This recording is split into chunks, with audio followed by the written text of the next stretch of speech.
ஒரு குட்டி கதை பார்க்கலாமா? நான் வழக்கமா சொல்ற மாதிரி ஒரே ஒரு குட்டி கதை ஒண்ணு சொல்லிட்டு ஓடி போயிடுறேன்.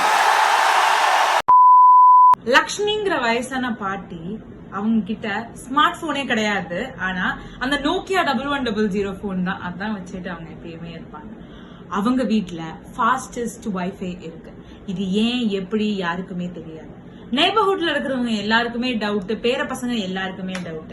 யாராச்சும் ஒருத்தங்க பாத்தி வைஃபை கம்மியா இருக்கு அப்படின்னா அவங்களோட வாக்கிங் ஸ்டிக் எடுத்துக்கிட்டு பொறுமையா நடந்து வைஃபையோட காதுல போய் ஏதோ சொல்லிட்டு வந்துருவாங்களாம்.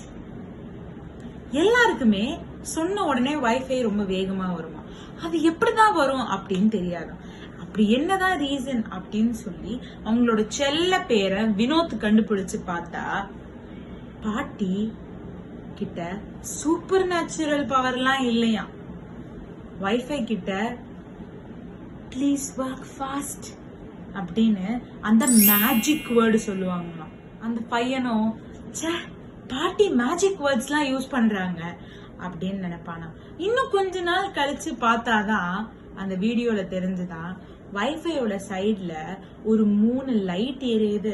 அது ஆடியோ டிடெக்டர்ஸ் வைஃபை. அதனால பாட்டி வைஃபை கிட்ட ஆடியோல கமாண்ட் கொடுக்கறாங்க. இருந்த இடத்துல இருந்தே கொடுத்தா வைஃபைக்கு கேட்காம போயிட போகுதுன்னு சொல்லி பொறுமையா நடந்து போய் வைஃபை கிட்ட சொல்றாங்க. டெக் ஃப்ரெண்ட்லியா ஏதாச்சும் உங்களுக்கு ஒரு இன்சிடென்ட் உங்க பாட்டியோட நடந்திருக்கா?